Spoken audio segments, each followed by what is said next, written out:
A imigração já era uma realidade da sociedade suíça desde o século XV. Muitos eram os motivos, mas acredita-se que o principal era a busca de uma melhor condição de vida. As imigrações suíças nem sempre eram definitivas. Muitas vezes as pessoas só passavam uma temporada fora do país para melhorar a renda familiar. Alguns optavam pelo serviço militar em países estrangeiros. Nesses casos, os governos cantonais resolviam 2 problemas de uma só vez. Ao fornecer essas pessoas, os governos recebiam uma boa quantia que ajudava no orçamento e, por outro lado, amenizavam a questão da superlotação do país. Artesãos, artistas, agricultores, profissionais de diversas áreas que escolheram inicialmente o país do leste europeu para tentar a vida. A ideia de migrar, não é uma ideia alheia, ao suíço, desde a Idade Média. O suíço migrava temporariamente, muitas vezes para a Itália, para a França, para comercializar, geralmente o artesão, e retornava.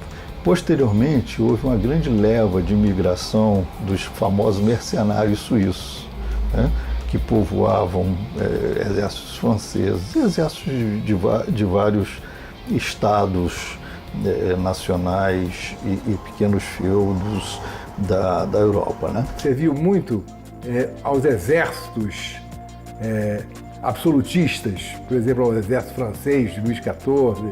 Aí ela serviu. Os soldados suíços eram considerados exemplares.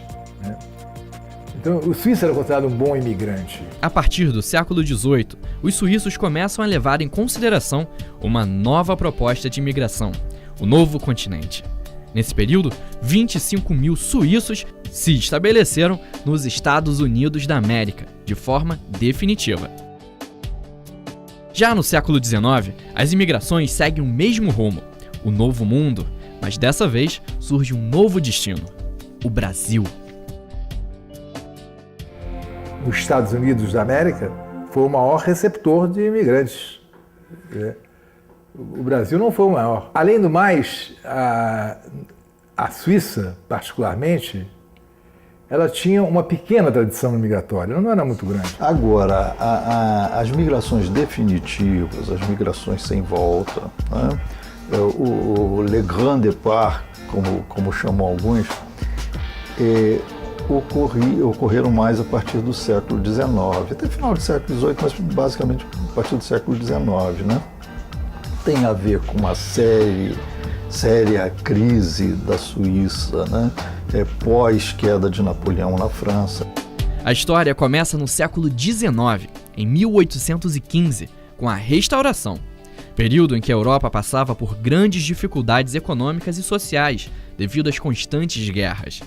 Foi nesse ano, após a queda do Império Napoleônico, que os aliados reuniram-se em Viena para a retomada dos privilégios e do poder político pelas nações afetadas pelo antigo regime.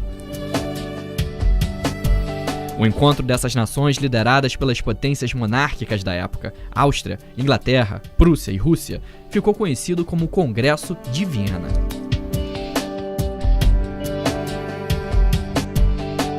Nesse congresso foi remontado o mapa da Europa e as nações recuperaram seus territórios. Também foi criada durante o congresso a Santa Aliança, que era um acordo militar entre a Rússia, Prússia, França e Áustria, que firmava um apoio bélico e militar entre os países caso algum deles tivesse sua hegemonia política ameaçada. Mas havia um contexto muito particular, que eram as guerras napoleônicas. E as guerras napoleônicas, ela deixou um rastro de miséria, como todas as grandes guerras, um rastro de miséria muito grande. E a gente só pode entender, eu diria que o dado central para entender a vinda dos colonos suíços para Friburgo são as guerras napoleônicas. Agora, além disso tudo, não bastasse a miséria em função da guerra, o esvaziamento econômico, a própria questão do que era a cidadania na Europa, isso não estava claro, não é a Suíça que a gente entende hoje. Várias nações passaram por dificuldades financeiras, e a Suíça não foi exceção. Mas aos poucos as potências começam a restaurar-se e o liberalismo econômico ressurgiu. A partir desse momento, a concorrência voltou a conduzir a economia. É nesse período também que a Revolução Industrial está a pleno vapor. A Inglaterra liderava a produção de maquinário e de manufatura, o que obrigava os demais países a se adequarem para não perderem mercado. As nações mais ricas se saíram bem, enquanto as mais pobres, como a Suíça, enfrentavam um grande problema. A compra de máquinas aumentava a produção, mas por outro lado, diminuía a utilização de mão de obra, ocasionando o desemprego. A estrutura produtiva anterior seria artesanal, de pequenos camponeses, ainda presos a práticas medievais, feudais. E isso começou a ser alterado com a Revolução Industrial, que se irradiou também pelo campo e transformou as estruturas de propriedade. Resultado, houve uma grande migração rural, que veio alimentar, inclusive, os exércitos, as indústrias europeias que estavam nascendo. Mas era tão volumosa essa onda migratória que ela se irradiou por áreas extra-europeias. Outro problema surgiu nesse momento. Os países precisavam estabilizar a economia e muitos deles, como a França, aumentaram as tarifas aduaneiras dos produtos, causando mais problemas financeiros nos países dependentes desses comércios. O que foi o caso da Suíça, que mantinha um comércio farto com a França. Mais de 2/3 das exportações helvéticas iam para o comércio francês. Esse bloqueio de transações comerciais entre as nações ocasionou a paralisação das indústrias suíças e, consequentemente, levou ao aumento do desemprego. A gente tem que considerar que a França consumia 60% do manufaturado suíço. Então a Suíça dependia muito da França do seu ponto de vista econômico, né? Napoleão cai em 1815, a França tenta se reerguer economicamente, a França então estabelece taxas, né, para o importado. Isso é devastador, é desastroso para a indústria suíça, se é que a gente pode chamar de indústria, né? Quer dizer, era algo pré-industrial mesmo, né? O manufaturado suíço, né? Coincidentemente, né, em 1816 e 1817 se associam duas graves crises, né? A crise manufatureira suíça e também a crise relacionada ao clima, né? Aliás, o Martin Nicolas, quando fala sobre a questão da migração do suíço, né, ele fala que de alguma forma o suíço sempre viveu num conflito entre demografia e geografia, né? A partir do momento que 2/3 da Suíça, né, são formados de montanhas e tudo mais, as terras agricultáveis são pequenas, então, obviamente, o crescimento populacional implicava em migração. Que foi o ano de 1917 na Europa e particularmente na Suíça. Foram geadas, foram nevadas que arrasaram, um inverno que arrasou com a agricultura da Suíça. Então, criou um exército, um enxame de miseráveis. Então, o próprio governo se interessou em desalojá-los.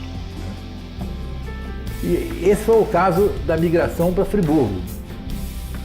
Não é à toa que a migração para Friburgo tem um contrato estabelecido em 1818. Nesse momento da história, alguns suíços estavam passando fome. A miséria tomava conta do país. A reunião desses fatores fez com que uma parte da população helvética saísse de sua terra natal em busca do pão de cada dia. Mas o fato é que havia um quadro geral de miséria muito grande. E foi exatamente esse quadro de miséria que vai empurrar os colonos de toda a Europa, né? E a Europa, ela mandou milhões de pessoas para os Estados Unidos, por exemplo, né? E Friburgo recebeu uma pequena quantidade de pessoas da Suíça, inicialmente, depois da Alemanha, né, em 1823, final 23 e 24. Então, o quadro que traz os colonos para Nova Friburgo é um quadro de miséria na Europa. A imigração suíça aconteceu em 3 momentos distintos. Primeiro, em 1815 e 1816, na crise industrial. Depois, em 1817, envolvidos no entusiasmo imigratório e com a colheita e a fuga da fome. A primeira leva de suíços foi para o Novo Mundo à procura de melhores condições de vida. Muitas eram as notícias de sucesso na América. Outros achavam a viagem desnecessária e até perigosa, pois, em 1815 e 1816, a Suíça sofria apenas os reflexos da crise industrial e comercial. Era um país tranquilo, sem lutas internas e externas. O jornal Schweizer Bot citado por Martim Nicolau, dava a seguinte mensagem aos viajantes: adeus, insensatos! Nesse momento, nós, suíços, gozamos uma paz garantida por todas as potências. E vocês vão para a América. Lá, eles precisam de soldados para lutar contra os selvagens e talvez até com o exército inglês. O governo de alguns cantões tentaram implantar medidas para frear a imigração. Temia-se a ruína da indústria, mas as medidas e apelos não fizeram muito sucesso. Mais de 1.500 pessoas deixaram a Suíça nesse período.